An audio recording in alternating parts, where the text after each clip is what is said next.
जर का तुमचा पोर्टफोलिओ ऑलरेडी लॉसेसमध्ये आहे किंवा मागच्या काही महिन्यांपासून चांगले रिटर्न्स येत नाहीयेत, तर या काही महत्त्वाच्या गोष्टी लक्षात घ्या. कारण जर का क्वार्टर रिझल्ट चांगले नाही आले, तर पोर्टफोलिओची अजून वाट लागू शकते. तुम्ही हे खूप वेळा बघितलं असेल की कंपनीचे प्रॉफिट मार्जिन्स स्ट्रॉंग असून सुद्धा रिझल्ट्स आल्यानंतर कंपनीचा शेअर मार्केटमध्ये पडतो. असं का? कारण कधी-कधी शेअर्स हायर व्हॅल्युएशन्सला ट्रेड करत असतात. त्यामुळे फक्त प्रॉफिट मार्जिन्स चेक न करता व्हॅल्युएशन्स चेक करा, मग डिसिजन घ्या. कंपनीचे रिझल्ट्स येण्याआधी एस्टिमेट्स येतात आणि ते यायला सुरू पण झालेत. पण त्या एस्टिमेटच्या बेसिसवरती ट्रेड घेऊ नका.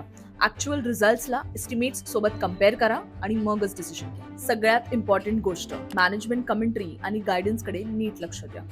कंपनी केपिक्स बद्दल, ग्रोथ बद्दल, येणाऱ्या क्वार्टर्स बद्दल काय सांगतेय ते नीट ऐका, त्याच्यानंतरच शेअर बाय करा. लार्ज कॅप कंपनीच्या रिझल्टचं नीट अनालिसिस करणं खूप महत्त्वाचं असतं.